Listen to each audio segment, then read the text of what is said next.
ఇక్కడికి చేసిన మీ అందరికీ నా యొక్క నమస్కారం నమస్కారం నమస్కారం.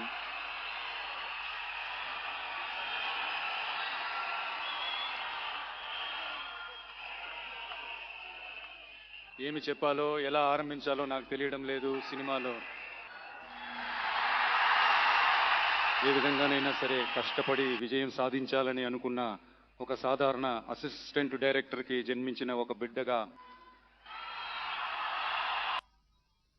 నాకు కూడా జీవితంలో పేదరికం అంటే ఏమిటో నాకు చాలా బాగా తెలుసు. ఆకలి అంటే ఏమిటో నాకు చాలా బాగా తెలుసు. నేనేమి పెద్ద రాజుల వంశం నుంచి రాలేదు.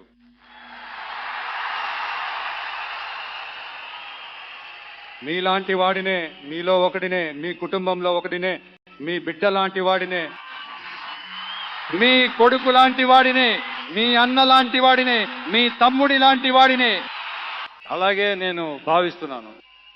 మీరు కూడా నన్ను ఆ విధంగా భావించడం వల్లే సినిమాలో నాకు ఒక అతి పెద్ద స్థానాన్ని ఒకటి కల్పించారు. ఇప్పుడు అవన్నీ వదిలేసి మీకు నా కృతజ్ఞతాభావం తీర్చుకోవడం కోసం రాజకీయాల్లోకి వచ్చిన మీ విజయ్ని, ఈ విజయ్ని, నువ్వు రా విజయ్, మేమున్నాం, చూసుకుంటాం. విజయ్ తమ్ముడు నువ్వు రా, మేమున్నాం. విజయ్ తమ్ముడు నువ్వు రా, మేమున్నాం. అన్నా నువ్వు రా, అన్నా మేమున్నాం. మిత్రమా నువ్వు రా, మిత్రమా మేమున్నాం అని చెప్పి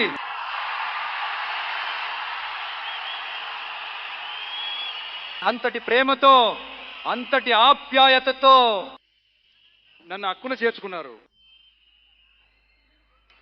ఈ సమయంలో నేను ఈ విషయం చెప్పాలి. ఈ ప్రయాణంలో, ఈ ప్రాసెస్లో నాకు చాలా కష్టాలు, నాకు ఎన్నో ఈ అవమానాలు ఎదురైనవి ఒక పక్క ఉన్నప్పటికీ నా కోసం నిలబడ్డ మీకు కూడా అవే కష్టాలు. అలాగే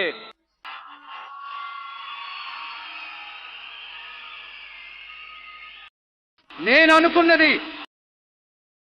నాతో పాటు నిలబడి ఈరోజు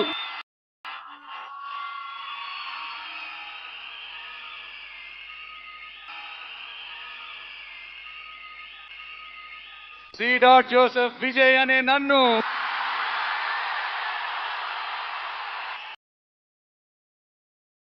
మీరు నిజం చేశారు. నిజంగా నాకేం చెప్పాలో తెలియట్లేదు. నా బంధువులారా, నా సొంత వాళ్ళారా, నేనేమీ దేవదూతను కాదు. నేను కూడా ఒక సాధారణమైన జీవితం గడిపే ఒక మామూలు మనిషినే. నేను ముందే చెప్పినట్టు అది చేస్తా, ఇది చేస్తానని అబద్ధపు హామీలు ఇచ్చి మిమ్మల్ని మోసం చేయను. ఏది సాధ్యమో అది మాత్రమే చేస్తాను. వెంటనే మీ మనసులో ఒక ప్రశ్న రావచ్చు, మరి సాధ్యం కానిది చేయరా, చేయలేరా అనే ఒక ప్రశ్న రావచ్చు. ఇన్ని కోట్ల మంది నాతో ఉన్నప్పుడు ఏది వచ్చినా చూసుకోవచ్చు, ఏం వచ్చినా చూసుకోవచ్చు అనే ఆ కాన్ఫిడెన్స్ నా మనసులో ఉంది.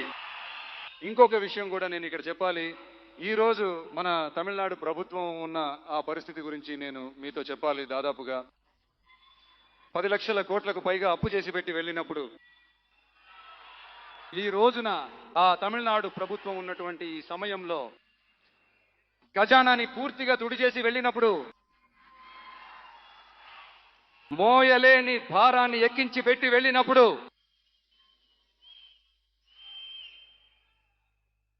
సో అటువంటి ఒక క్లిష్టమైన పరిస్థితిలో ఉన్నప్పుడుదా ఈ బాధ్యతను మనమందరం మన చేతిలోకి తీసుకుని ఉన్నాము. వెంటనే మీరు అనుకోవచ్చు, ఏంటి ఇతను ఏదో ఉచ్చుపెట్టి మాట్లాడుతున్నాడా అని. అటువంటిది ఏమీ లేదు. లోపలికి వెళ్ళి చూస్తేనే తెలుస్తుంది ఏది ఏ స్థితిలో ఉందని, ఏముంది ఏది లేదు, ఏది ఏ స్థితిలో ఉంది, ఏది ఏ స్థితిలో లేదు.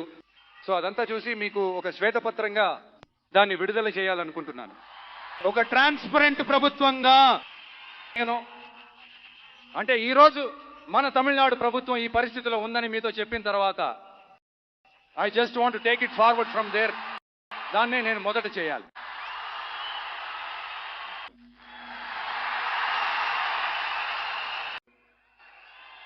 నేను ఈ రహస్యంగా మీకు తెలియకుండా వెళ్ళి కలవడం లాంటి పనులు చేయను. ఏది చేసినా సరే బహిరంగంగా ఎలాంటి దాపరికం లేకుండానే నేను చేస్తాను. ఇంత పెద్ద బాధ్యతను నా చేతిలో పెట్టారు. అదే సమయంలో నాకు కొంచెం సమయం ఇవ్వాలని రిక్వెస్ట్ చేస్తున్నాను. నేను చెప్పినవన్నీ నెరవేర్చడానికి ట్రై చేస్తాను, నెరవేరుస్తాను. అదే సమయంలో నాకు కొంచెం సమయం ఇస్తే నాకు కొంచెం సహకారంగా ఉంటుంది. ఇది మీ ప్రభుత్వం. మహిళల భద్రతను స్ట్రిక్ట్ గా ఉంచుతాను.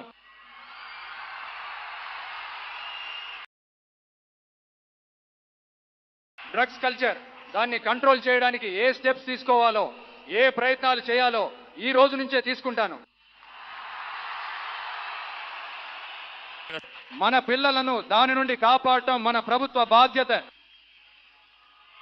అలాగే శాంతి భద్రతలు, అందరి భద్రతను నేను హామీ ఇస్తున్నాను. నన్ను అవమానించే వాళ్ళైనా సరే, నన్ను కష్టపెట్టిన వాళ్ళైనా సరే, వాళ్ళు కూడా నా ప్రజలే కదా. స్నేహితులైన శత్రువులైన 8 కోట్ల ప్రజలు నా ప్రజలే కదా. అదేవిధంగా ఈ ప్రాథమిక విషయాలైన విద్య, రేషన్, వైద్యం, నీరు, రోడ్లు, బస్సులు ఇలాంటి విషయాల్లోనే నా మొదటి దృష్టి పెట్టాలనిపిస్తోంది. నేను చెప్పినట్లు ప్రజల డబ్బులోంచి ఒక పైసా కూడా ముట్టుకోను. నాకు ఆ అవసరం లేదు. ఆ విషయం మీకు చాలా బాగా తెలుసు. ఇతను తప్పు చేయడు, తప్పు చేయనివ్వడు. అది ఎవరైనా సరే, నా గవర్నమెంట్ లో నాతో పాటే ఉన్న వాళ్ళైనా సరే వదిలిపెట్టాం. ఒకవేళ ఎవరికైనా సరే అలాంటి ఒక ఆలోచన మనసులో ఉంటే మనం గెలిచేశాం.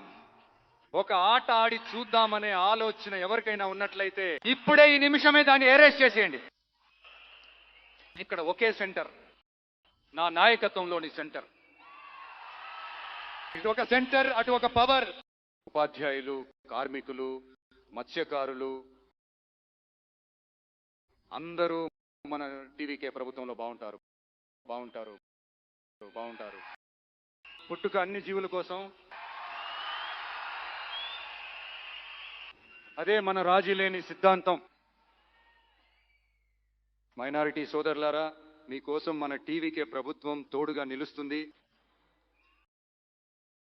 మీకు దానిలో ఏ విధమైన సందేహం అక్కర్లేదు. హిందూ, ముస్లిం, క్రైస్తవులందరి కోసం ఉన్న ముఖమే ఈ విజయ్ ముఖం. అందులో 100% ఈ విజయ్ని నమ్మొచ్చు. ఇలాంటి పరిస్థితి కల్పించిన తమిళనాడు ప్రజలకి, ప్రజలందరికీ ఈ సమయంలో నా ధన్యవాదాలు తెలుపుతున్నాను. ఇంకొకరికి ముఖ్యంగా నేను ధన్యవాదాలు చెప్పాలి. అది ఈ విజయ్ మామయ్య యొక్క చిన్నారి స్నేహితులు.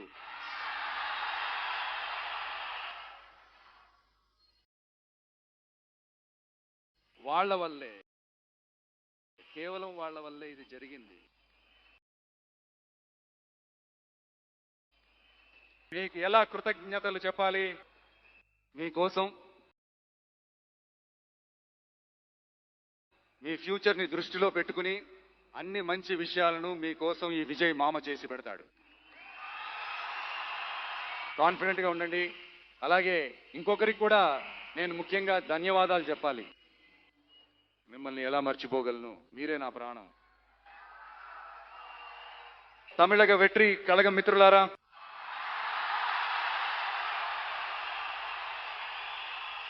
నిజంగా మీరు లేకపోతే ఏమీ లేదు. నా పార్టీ సహచరులకు, పార్టీ నిర్వాహకులకు మరియు పోలింగ్ బూత్ ఏజెంట్లకు, మై డియర్ వర్చువల్ వారియర్స్,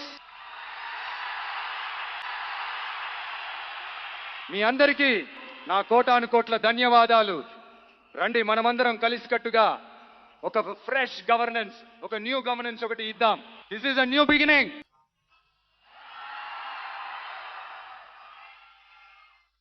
ఒక కొత్త శకం, ఒక నిశ్శబ్దమైన, ఒక గొప్ప సామాజిక విప్లవం ఇప్పుడు ఇక్కడ ప్రారంభమవుతుంది. ప్రజల సంక్షేమమే కాదు లక్ష్యంగా పెట్టుకుని ముందుకు సాగుతున్న మన ప్రభుత్వానికి అండగా నిలిచి మద్దతునిచ్చిన కాంగ్రెస్ మహోద్యమ అధ్యక్షులు గౌరవనీయులైన శ్రీ మల్లికార్జున్ ఖర్గే గారు, పార్లమెంటరీ ప్రతిపక్ష నాయకులు గౌరవనీయులైన నా సోదరుడు శ్రీ రాహుల్ గాంధీ గారు, కాంగ్రెస్ పార్టీ ప్రధాన కార్యదర్శి శ్రీ కెసి వేణుగోపాల్ గారు, తమిళనాడు కాంగ్రెస్ అధ్యక్షులు శ్రీ సెల్వ పెరుంతగై గారు, నా స్నేహితుడు ప్రవీణ్ చక్రవర్తి గారు, సిపిఐఎం పార్టీ జాతీయ ప్రధాన కార్యదర్శి కామ్రేడ్ శ్రీ ఎంఏ బేబీ గారు, రాష్ట్ర కార్యదర్శి కామ్రేడ్ శ్రీ పి షణ్ముగం గారు, పొలిట్ బ్యూరో సభ్యులు కామ్రేడ్ శ్రీ కె బాలకృష్ణన్ గారు, పార్లమెంట్ సభ్యులు కామ్రేడ్ శ్రీ సు వెంకటేశన్ గారు, మన ప్రభుత్వానికి మద్దతునిచ్చిన విడుదల చిరుతైగాల్ అధ్యక్షులు గౌరవనీయులైన అన్న శ్రీ తిరుమావళవన్ ఎంపీ గారు, పార్లమెంట్ సభ్యులు గౌరవనీయులైన శ్రీ రవికుమార్ గారు, శాసన సభాపక్ష నేత గౌరవనీయులైన శ్రీ వన్ని అరసు గారు, సిపిఐ పార్టీ జాతీయ ప్రధాన కార్యదర్శి కామ్రేడ్ శ్రీ డి రాజా గారు, రాష్ట్ర కార్యదర్శి కామ్రేడ్ శ్రీ ఎం వీరపాండియన్ గారు, తమిళనాడు మాజీ రాష్ట్ర కార్యదర్శి కామ్రేడ్ శ్రీ రా ముత్తరసన్ గారు, ఇండియన్ యూనియన్ ముస్లిం లీగ్ పార్టీ అధ్యక్షులు గౌరవనీయులైన డాక్టర్ శ్రీ ఖాదర్ మొహిదీన్ గారు, పార్లమెంట్ సభ్యులు గౌరవనీయులైనటువంటి శ్రీ నవాజ్ కని గారు, మీ అందరినీ స్వాగతిస్తున్నాను. ముఖ్యంగా ఇలాంటి సమయంలో నా కోసం మీరు గొంతు విప్పినందుకు, నాకు మీరు సపోర్ట్ చేసి తోడుగా నిలిచినందుకు మీ అందరికీ ఈ సమయంలో నా కృతజ్ఞతలు తెలుపుతున్నాను. కాన్ఫిడెంట్గా ఉండండి, మంచే జరుగుతుంది, విజయం నిశ్చయం. మనం మళ్ళీ కలిసేంత వరకు అని కాదు, మనం మళ్ళీ కలుస్తూనే ఉందాం. ధన్యవాదాలు, నమస్కారం.